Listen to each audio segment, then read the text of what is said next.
श्री स्वामी समर्थ. मी मोहिनी विजय निंबाळकर तुमचं आपल्या यूट्यूब चॅनलमध्ये खूप खूप स्वागत आहे.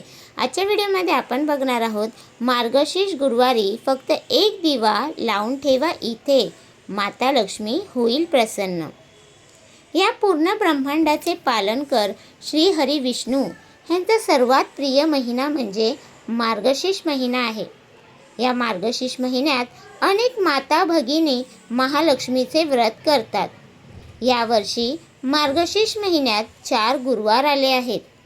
पहिला गुरुवार 27 नोव्हेंबरला, दुसरा गुरुवार 4 डिसेंबरला, तिसरा गुरुवार 11 डिसेंबरला आणि चौथा गुरुवार 18 डिसेंबरला आहे. या महालक्ष्मी व्रतासोबतच एक दिव्याचा उपाय आपण नक्की करून पहा. आपल्या घरात समृद्धी, सुख, धन, संपदा, ऐश्वर सर्व काही नांदू लागेल. भगवान श्री हरी विष्णूंच्या कृपेने सर्व काही प्राप्त होईल. हा उपाय करण्यासाठी आपल्याला एक दिवा लागेल. मग तो कणकेचा घ्या, मातीचा घ्या किंवा पितळेचा, कोणताही एक दिवा आपण घ्यायचा आहे. तुपाचा दिवा असेल तर अतिउत्तम आहे. शक्यतो गाईच्या तुपाचा दिवा, आणि जर आपण गाईचे तूप आपल्याकडे नसेल तर तुमच्याकडे असलेल्या कोणत्याही तुपाचा आपण वापर करू शकता. परंतु त्या तुपात आपण हळद टाकावी, जेणेकरून त्याची शुद्धता होऊन येईल. हे दीपदान आपण सूर्यास्त झाल्यानंतर आपण तिन्ही सांजेच्या वेळी करायचं आहे. केवळ 4 मार्गशीर्ष गुरुवारी आपण हे दीपदान केल्यास भगवान श्री हरी विष्णू प्रसन्न होतात. 2 प्रकारे आपण हे दीपदान करू शकता. पहिली गोष्ट, जेव्हा आपण मार्गशीर्ष गुरुवारचे घरातच व्रत करत आहात, हे व्रत करतानाच भगवान श्री हरी विष्णूंच्या समोर केवळ एक दिवा आपण प्रज्वलित करायचा आहे. मात्र ह्या दिव्याची वात जी आहे ती आपण कापुराच्या साह्याने पेटवायची आहे. कापुराला संस्कृतमध्ये कर्पूर असे म्हणतात. ह्याच्या मदतीने आपण ह्या दिव्याची वात ही प्रज्वलित करायची आहे. केवळ 4 गुरुवार हे आपण उपाय करायचा आहे.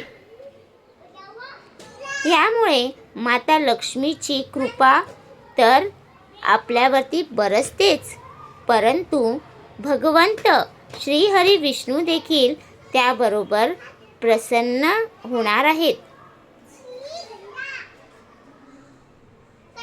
आपल्या घरासोबतच आपल्या गावामध्ये, आपल्या परिसरात जिथे कुठे श्री हरी विष्णूंचे मंदिर आहे, लक्ष्मी नारायणाचे मंदिर आहे किंवा भगवान श्रीकृष्णाचे मंदिर आहे, त्या ठिकाणी जाऊन देखील आपण हा दिवा प्रज्वलित करू शकता. एक दीपदान आपण हे नक्की करा. प्रज्वलित करण्याची विधी तीच आहे.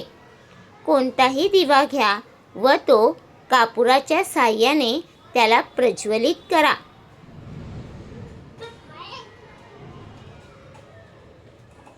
ज्या प्रकारे कार्तिक महिन्यात दीपदानाचे मोठे महात्म्य आहे, अगदी त्याच प्रकारे दीपदान हे महत्त्वाचे मानण्यात आले आहे. हे दीपदान झाल्यानंतर आपण भगवान श्री हरी विष्णूंना प्रार्थना करायची आहे की आपल्या घरात सुख समृद्धी येऊ दे.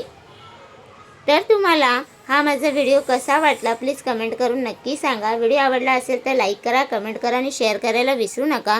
आणि तुम्ही अजूनपर्यंत आपल्या चॅनलला सबस्क्राईब केलं नसेल तर प्लीज जाऊन चॅनलला नक्की सबस्क्राईब करा, कारण आपल्या चॅनलवरती तुम्हाला आध्यात्मिक माहिती आणि स्वामी महाराजांचे व्हिडिओ बघायला भेटतात. तर भेटूया उद्या एका नवीन व्हिडिओसोबत. श्री स्वामी समर्थ.